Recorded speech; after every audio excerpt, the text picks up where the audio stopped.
सभी को good morning, नमस्कार, सत श्री अकाल, आदाब, जय हिंद, जय भारत, जय श्री कृष्णा, अस्सलाम वालेकुम। आप सभी को रक्षाबंधन के पावन पर्व की ढेर सारी बधाई, ढेर सारी शुभकामनाएं। आप सभी आगे बढ़े, लगातार उन्नति करें। आज का यह त्योहार आपके जीवन में ढेर सारी खुशियां लेके आए। आप लगातार आगे बढ़ें, आप लगातार उन्नति करें, दिन दूनी रात 16 गुनी आप उन्नति करें। आपके सारे सपने आपके पूरे हों, मैं ऐसी परमपिता परमात्मा से ऐसी प्रार्थना करता हूँ। और मुझे पूरा भरोसा है आप 100% आप सफल होंगे, आप आगे बढ़ेंगे। साथियों, आइए आज के दिन की शुरुआत हम करते हैं आज के एक शानदार कहानी के साथ में। साथियों, कहते हैं ना, गुरु तो गुरु होता है। हमें कभी भी अपने गुरु से कंपटीशन नहीं करना चाहिए। हमें कभी भी गुरु के बारे में उल्टा सीधा नहीं सोचना चाहिए, क्योंकि गुरु तो गुरु होता है। आइए, एक बार क्या था साथियों, एक राज्य था। एक राज्य में एक तलवारबाज रहा करता था। और वो तलवारबाजी में इतना निपुण था कि उसने अपनी तलवारबाजी के दम पर, अपनी इस कला के दम पर उसने ढेर सारी लड़ाइयां थी। राजा को अकेले अपने ही दम पर उसने दिलाई थी, जीत दिलाई थी उसने। तो साथ ही उसकी प्रसिद्धि बहुत ज्यादा थी। वो लगातार बहुत प्रसिद्ध था, उसका नाम चारों तरफ था कि भाई उस राज्य में एक बहुत बड़ा तलवारबाज रहता है। साथ ही उसकी इस कला की वजह से, उसके हुनर की वजह से राजा ने उसको अपने राज्य का सेनापति नियुक्त कर रखा था। क्या आपको पता है, जब कोई व्यक्ति विशेष कलावान होता है तो उसको कई विशेष उपाधि भी उनको कहने की दी जाती है। तो साथियों, वो सेनापति था। समय गुजरता हुआ चला गया, लगातार उसकी उम्र ढलती चली जा रही थी। और वो लगातार साथियों बुढ़ापा आता हुआ चला जा रहा था। एक बार उसके मन में एक विचार आया कि भाई मैं लगातार बूढ़ा हो रहा हूँ, और ये मेरी कला है, एक दिन मेरे साथ ही चली जाएगी, तो मैं क्यों ना अपने इस कला को ट्रांसफर करूं, मैं अपनी कला को कुछ लोगों तक सिखाऊं, जिसकी वजह से वो भी कहने के आगे बढ़ेंगे।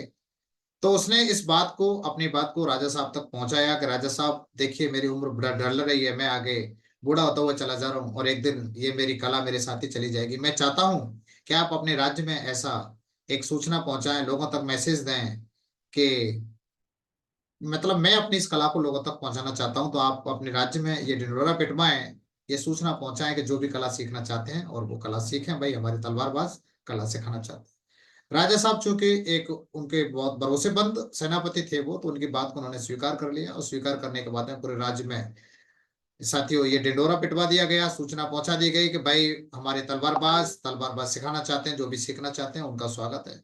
साथियों, एक जगह निश्चित कर दी और वहां पर साथियों बहुत सारे लोग तलवारबाजी सीखने आने लगे। और वो राजा, वो जो व्यक्ति थे तलवारबाज, वो गुरु बन गए। लगातार बहुत सारे लोग सीखते चले जा रहे थे, सीखते चले जा रहे थे। लेकिन आपको पता है साथियों, सब कुछ ठीक ठाक जब होता है तो बहुत सारे लोग रहते हैं, उनमें भी कुछ लोग ऐसे भी रहते हैं जो एक्स्ट्रा ऑर्डिनरी होते हैं, जो मतलब अपने आप में ज्यादा उनको प्राउड रहता है, ज्यादा घमंड रहता है। इस प्रकार के लोग भी रहते हैं।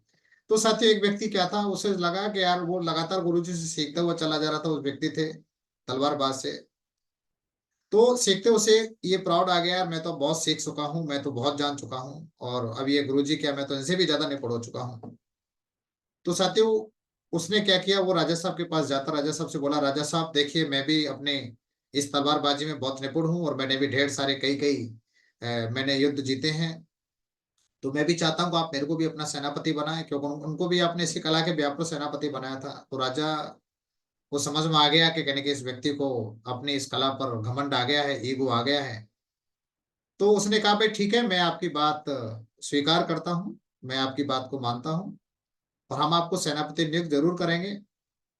तो लेकिन आपको क्या करना पड़ेगा, आपको एक एक परीक्षा से गुजरना पड़ेगा। मैंने बोला आप जो बोलेंगे मैं सारी चीज करने के लिए तैयार हूँ, आप तो मुझे बताइए क्या करना पड़ेगा। कि भाई आपको एक मुकाबला करना पड़ेगा, यदि आप उसमें यदि सफल हो जाते हैं तो मैं आपको जरूर अपना सेनापति नियुक्त करूंगा। उन्होंने बोला आप बताइए, मैं तैयार हूँ। तो आपको, जिन्होंने आपको सिखाया है, जो गुरु हैं, आपको उनसे एक मुकाबला करना पड़ेगा। उन्होंने कहा था ठीक है जी, कोई बात नहीं, मैं तैयार हूँ करने के लिए। और साथियों, ये सूचना थी जो उस गुरुजी तक पहुंचाएगी कि भाई आपका एक शिष्य है, वो आपसे मुकाबला करना चाहता है। तो गुरुजी ने उसके चैलेंज को स्वीकार किया, एक्सेप्ट किया। अब साथियों, जब उसको ये पता लगा कि गुरुजी ने उसको चैलेंज को स्वीकार कर लिया है, एक्सेप्ट कर लिया है कि भाई वो भी मुकाबला करने के लिए तैयार है, तो उसे लगा कि यार, उसे ये चिंता सताई जाने लगी कि यार, ऐसा कहते हैं कि भाई गुरु सब विद्याओं को दे देते हैं, लेकिन एक विद्या को अपने पास रखते हैं वो। कहीं ऐसा तो नहीं गुरुजी ने मुझे सब कुछ तो सिखा दिया, कहीं एक आध विद्या अपने पास भी हो जिसकी वजह से मुझे वो हरा दे, मैं ये मुकाबला हार जाऊं। लेकिन तो अब क्या हुआ साथियों, ये सोच सोच कर बड़ा परेशान रहने लगा और उसने गुरुजी की हर एक्टिविटीज पर निगाह रखना शुरू कर दिया। क्योंकि उस समय समय भी स्थान हो चुका था, 1 सप्ताह बाद ये मुकाबला होना था। जगह निर्धारित कर दी गई, समय निर्धारित कर दिया गया। अब वो गुरुजी की हर एक्टिविटीज पे निगाह करने लगा कि आखिर में ये करते क्या है। उधर में साथियों गुरुजी ने क्या किया, एक लोहार के पास जाते हैं और लोहार के पास जाने के बाद में उन्होंने एक 15 फीट लंबी एक म्यान का ऑर्डर देते हैं कि भाई 15 फीट लंबी एक म्यान बनानी है। और जब ये बात उस व्यक्ति को पता चलती है कि यार उन्होंने तो 15 फीट लंबी म्यान बनवा रहे हैं, तो उसे लगा कि यार उनको तो अब वो 15 फीट लंबी म्यान बनवा रहे हैं, तो वो जो तलवार होगी उस तलवार से मेरा धड़ अलग कर देंगे, मुझे हरा देंगे। तो जो मुझे भी हर हाल में ही मुकाबला जीतना है। तो वो भी साथियों एक लोहार के पास जाता है, 16 फीट लंबी एक तलवार का ऑर्डर देते हैं। 16 फीट लंबी तलवार बनवा लेते हैं तलवार। साथियों वो समय आता है युद्ध के लिए, दोनों मैदान में थे। मैदान में होने के बाद में साथियों जैसे दोनों आमने सामने आते हैं, उनके पास अपने अपने हथियार थे। तो गुरुजी ने क्या किया, तुरंत अपनी तलवार निकाली और तलवार निकालने के बाद में उसकी गर्दन पर रख दिया। साथियों गुरुजी ने गर्दन पर रखा, जैसे ही वो अपनी तलवार को निकालने के लिए लगा,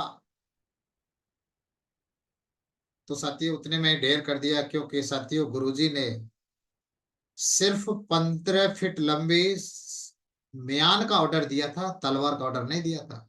गुरुजी के पास तलवार तो वही थी, वही तलवार थी जिससे हमेशा से वो लड़ाइयां जीतते थे। लेकिन उसने जो 16 फीट लंबी तलवार बनाई थी, अब 16 फीट लंबी तलवार को निकालने में इतना आसान है, कितनी आसानी से निकल जाएगी क्या, जब तक वो निकालता, जब तक गुरुजी ने ढेर कर दिया। तो साथियों कहने का मतलब, हमें कभी भी साथ अपने जो गुरु हैं, हमें उनसे कंपटीशन नहीं करना चाहिए। गुरु के बारे में कभी भी हमें ऐसी बातें नहीं सोचनी चाहिए। गुरु तो गुरु होता है साथियों, हमेशा उनके पास ज्ञान का भंडार होता है। हमेशा वो साथियों,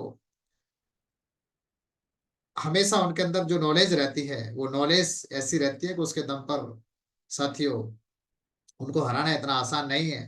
तो गुरु के बारे में कुछ लोगों का ऐसा एम आ जाता है, वहम आ जाता है, जहां से सीखते हैं, जिनसे सीखते हैं, उन्हीं के बारे में उल्टी सीधी बातें करने लग जाता है। अरे वो क्या जानते हैं, अरे देखो उनसे ज्यादा तो मुझे आता है, यानी जिन्होंने हमको बड़ा किया और हम उन्हीं को सिखाने लग जाते हैं। जिनकी वजह से हम बड़े हुए, जिनकी वजह से हम सफल हुए, हम उन्हीं पर अपना ज्ञान चलाने लगते हैं, हम उन्हीं से कंपटीशन करने लगते हैं।